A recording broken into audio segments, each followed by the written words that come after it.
Assalamualaikum warahmatullahi wabarakatuh. Perkenalkan, saya Rindi Husni Ayu Wulandari, NIM 20105011089. Di sini saya akan mengerjakan tugas yang diberikan oleh dosen pengampu saya, yaitu Bu Vidya, sebuah kasus yang dilakukan untuk mengetahui efek pemanasan terhadap pH atau keasaman emulsi yang dibuat dengan emulgator retigin. Emulsi dibuat menggunakan emulsi kadar 15%. Kemudian dilakukan pengukuran pH pada emulsi segera setelah emulsi dibuat. pH emulsi yang diukur setelah emulsi dibuat disebut pH mula-mula. Emulsi kemudian disimpan pada suhu 45 derajat Celcius selama 48 jam, lalu dilakukan pengukuran pH emulsi kembali. pH emulsi yang diukur setelah emulsi disimpan pada suhu 45 derajat Celcius tersebut selama 48 jam disebut dengan pH pemanasan. Sebelum kita melakukan uji T berpasangan atau uji T tidak berpasangan, kita harus mengetahui terlebih dahulu apakah data tersebut terdistribusi normal atau tidak. Bagaimana caranya mengetahui data tersebut terdistribusi normal atau tidaknya?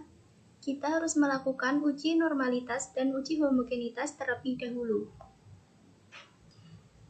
Jika hasil dari uji homogenitas signifikansinya kurang dari 5, maka data tersebut dikatakan tidak terdistribusi normal. Sedangkan apabila signifikansinya lebih dari 0,05, maka data tersebut dikatakan terdistribusi normal. Masuk kasus yang pertama, kita akan melakukan uji normalitas terlebih dahulu. Baris ke-1 kita isi mula-mula. Kemudian tipenya numerik, W8, desimalnya 2. Labelnya diisi mula-mula. Kemudian abaikan yang lainnya. Baris kedua kita isi pemanasan. Tipenya numerik, widthnya 8, desimalnya 2, dan labelnya diisi pemanasan. Kemudian abaikan yang lainnya.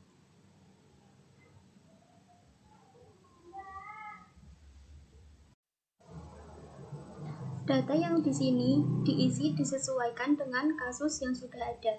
Kemudian kita akan menguji analisis dasarnya, yaitu yang pertama, klik analis, kemudian deskripsi statistik, pilih explore, kemudian pindahkan mula-mula dan pemanasan yang semula ada di sini ke bagian kolom dependent list.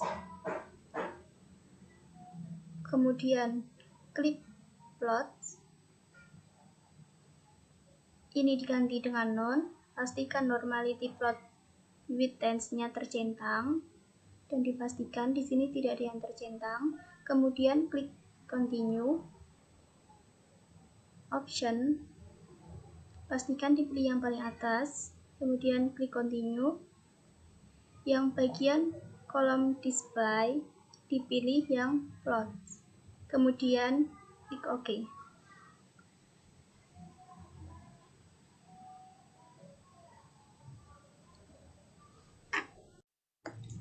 Kita melakukan uji tes normality ini menggunakan metode uji Shapiro-Wilk, sehingga yang dilihat signifikansinya adalah yang bagian bawah, yaitu hasilnya menunjukkan hasil 0,012, yang artinya data tidak terdistribusi normal.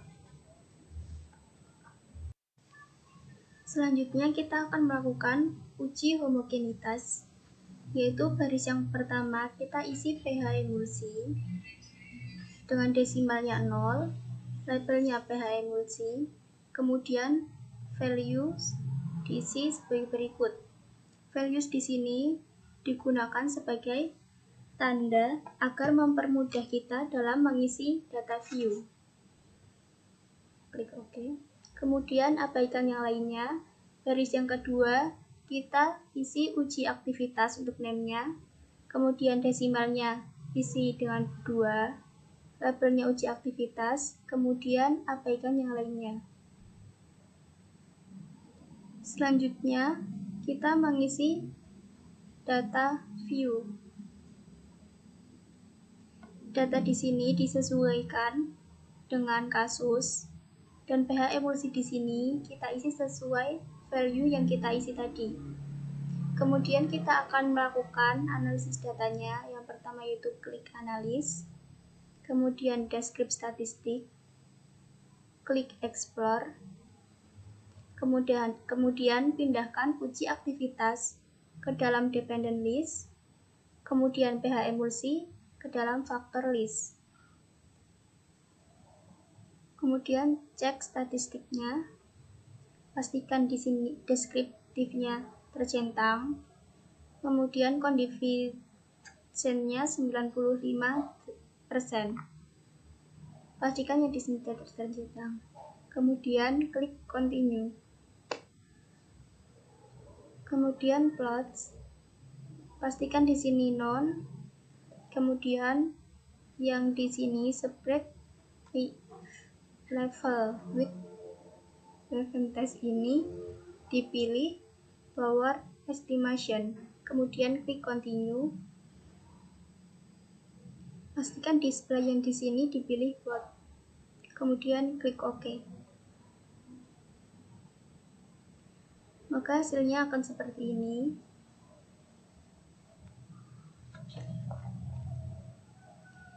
Kita lihat pada rata-rata emulsi mula-mula dan pemanasan, yaitu hasilnya lebih besar pH emulsi mula-mula daripada pH emulsi rata-rata pH emulsi pemanasan. Jadi dapat disimpulkan bahwa data yang kita kerjakan itu berefek pada pH emulsi karena rata-rata pH emulsi mula-mula lebih besar dibandingkan dengan pH emulsi pemanasan. Kemudian untuk melihat homogenitasnya, kita lihat hasil output bagian sini. Selanjutnya yaitu uji Wilcoxon. Kenapa dilakukan uji Wilcoxon? Karena jika parameter dari uji distribusi normal tadi tidak terpenuhi, maka sebagai gantinya adalah harus melakukan uji Wilcoxon. Jika data tidak terdistribusi normal, kita harus menggunakan uji Wilcoxon untuk uji T berpasangan yang ada perlakuan pretest dan posttest. Untuk ketentuan uji T berpasangan itu tadi sebelum saya jelaskan, yaitu ketentuannya adalah harus memenuhi asumsi parametrik. Jadi di sini alasan menggunakan uji Wilcoxon ini adalah karena data tidak terdistribusi normal dan hasil dari data yang sudah kita lakukan tadi kurang dari 0,05 yang artinya tidak terdistribusi normal. Langsung saja untuk baris pertama kita isi mula-mula, kemudian desimalnya 2. Mengapa 2? Karena pada kasus tertera angka di belakang koma ada 2 angka. Kemudian labelnya mula-mula, abaikan yang lainnya. Kemudian yang baris kedua kita isi pemanasan, desimalnya juga 2. Labelnya pemanasan, abaikan yang lainnya.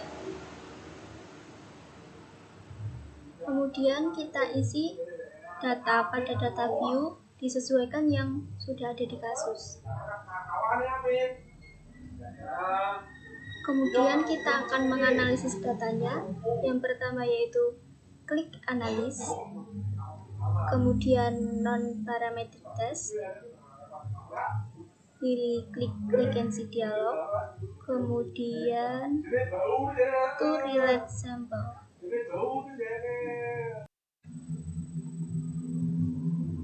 Untuk kolom pertama yaitu variabel, kita pindahkan yang mula-mula. Untuk yang variabel 2 kita pindahkan yang pemanasan. Jangan lupa dipastikan untuk testifnya Wilcoxon sudah tercentang.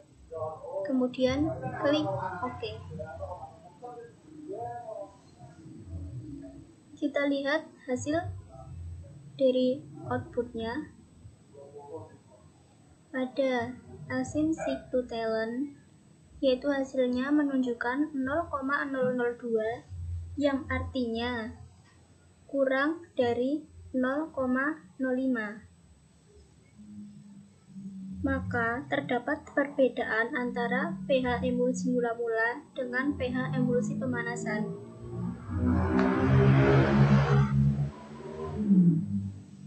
Maka dapat disimpulkan bahwa pH emulsi mula-mula setelah dilakukan pH emulsi pemanasan yaitu berbeda.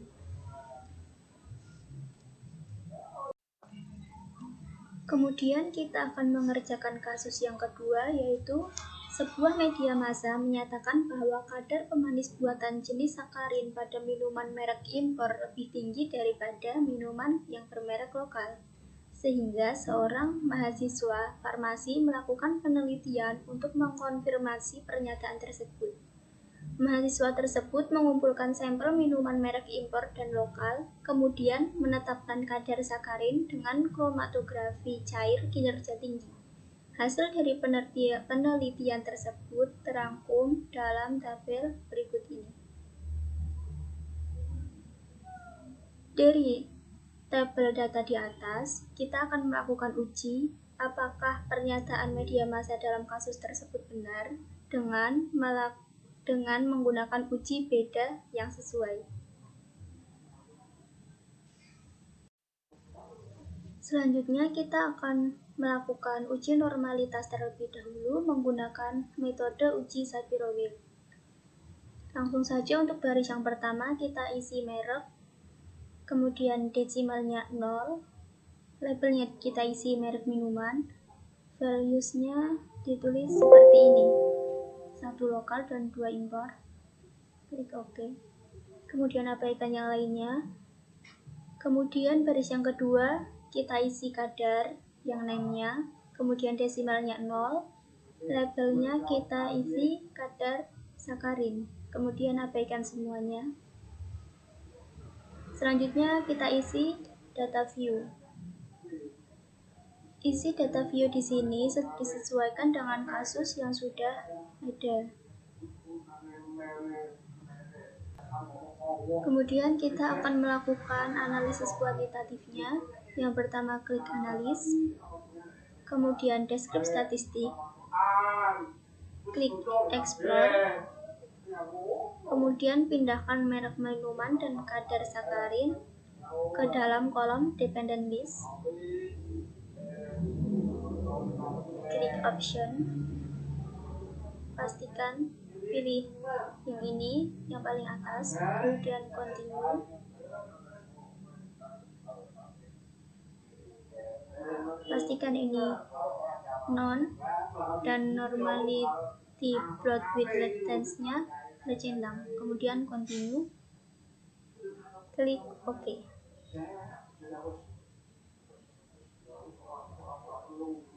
Maka akan terlihat hasil outputnya seperti ini.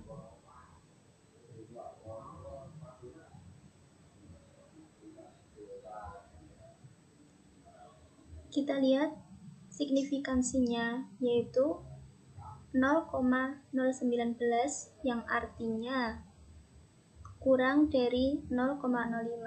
Maka data tersebut dikatakan tidak terdistribusi normal. Lanjut ke uji homogenitas, yaitu baris yang pertama kita isi merek, desimal 0, labelnya merek minuman, values masih sama seperti tadi, kemudian diabaikan yang lainnya. Baris yang kedua kita isi name-nya dengan kadar, desimalnya 2, labelnya kita isi kadar sakarin, kemudian diabaikan yang lainnya. Selanjutnya kita isi data pada data view. Data di sini disesuaikan dengan kasus yang sudah ada tadi. Kemudian kita lakukan analisis kuantitatifnya. Yang pertama klik analis, kemudian deskriptif statistik, klik explore, pindahkan kadar sakarin yang semula di sini ke kolom dependent list, kemudian merek minuman ke kolom factor list. Kemudian cek statistiknya, pastikan deskriptifnya tercentang, dan condition internal of min-nya 95%. Kemudian klik continue, plots-nya none, kemudian yang bawah, pilih yang kedua yaitu power estimation. Kemudian klik continue, klik OK.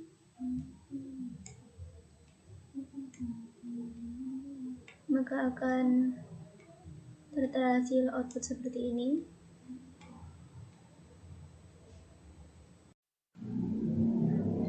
Jika dilihat dari hasil output di sini, untuk rata-rata merek minuman lokal yaitu 0,5900, dan untuk rata-rata merek minuman impor yaitu 0,5125. Maka dapat disimpulkan bahwa rata-rata kadar sakarin pada minuman lokal lebih besar daripada minuman impor. Kemudian untuk homogenitasnya bisa kita lihat di sini, yaitu untuk homogenitasnya lebih dari 0,05 semua. Maka dapat dikatakan data terdistribusi normal. Namun, pada uji normalitas yang kita lakukan tadi, data tidak terdistribusi normal, sehingga kita harus melakukan uji Mann-Whitney. Kenapa harus dilakukan uji Mann-Whitney? Karena salah satu dari data uji normalitas dan homogenitas tadi tidak terdistribusi normal. Begitu. Kemudian pada uji T untuk dua sampel yang tidak berhubungan, apabila satu sampel dilakukan 2 kali pengukuran tanpa adanya pretest dan posttest.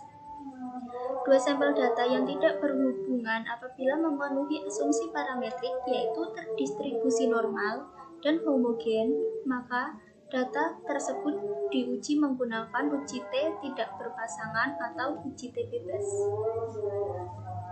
Jika dua sampel data yang tidak berhubungan dan memenuhi syarat parametrik atau hanya memenuhi salah satu, maka dapat dianalisis perbedaannya menggunakan uji non-parametrik, yaitu uji Mann-Whitney. Jadi di sini kita akan melakukan uji Mann-Whitney karena data tidak memenuhi syarat parametrik. Langsung saja untuk baris yang pertama kita isi dengan merek, kemudian desimalnya 0, labelnya merek minum, value masih sama seperti yang tadi, kemudian abaikan yang lainnya. Baris yang kedua kita isi kadar, kemudian desimalnya 0, label kita isi kadar sakarin, kemudian diabaikan yang lainnya. Setelah itu kita isi data view. Data di sini kita sesuaikan dengan kasus yang sudah ada tadi. Kemudian kita melakukan analisis kuantitatifnya. Yang pertama klik analis, kemudian non-parametric traits, latency dialog, kemudian to dependent sample.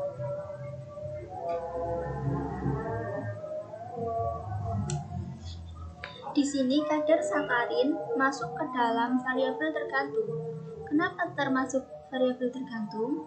Karena variabel bebas itu bisa disesuaikan di merek minuman, bisa lokal dan bisa impor. Dan untuk variabel tergantung itu kita isikan minuman karena itu hasil dari variabel bebas.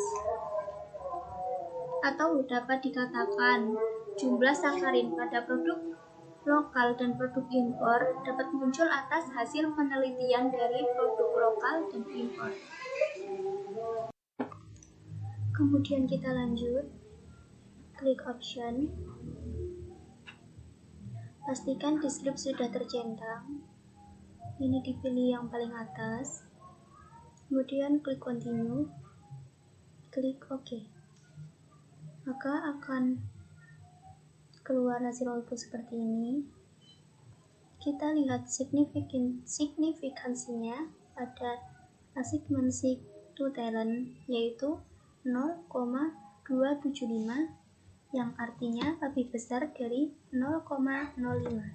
Maka dapat disimpulkan bahwa tidak ada perbedaan kadar sakarin pada produk lokal dengan kadar sakarin pada produk impor. Jadi dari hasil tadi dapat disimpulkan rata-rata dari produk lokal yang lebih tinggi daripada produk impor. Maka pernyataan dari media massa tadi dinyatakan tidak benar. Kemudian untuk uji Mann-Whitney-nya, tadi kesimpulannya adalah tidak ada perbedaan antara produk lokal dengan produk impor karena hasil outputnya menunjukkan hasil lebih dari 0,05. Sekian analisis dari saya. Mohon maaf jika ada kesalahan dalam video. Terima kasih. Wassalamualaikum warahmatullahi wabarakatuh.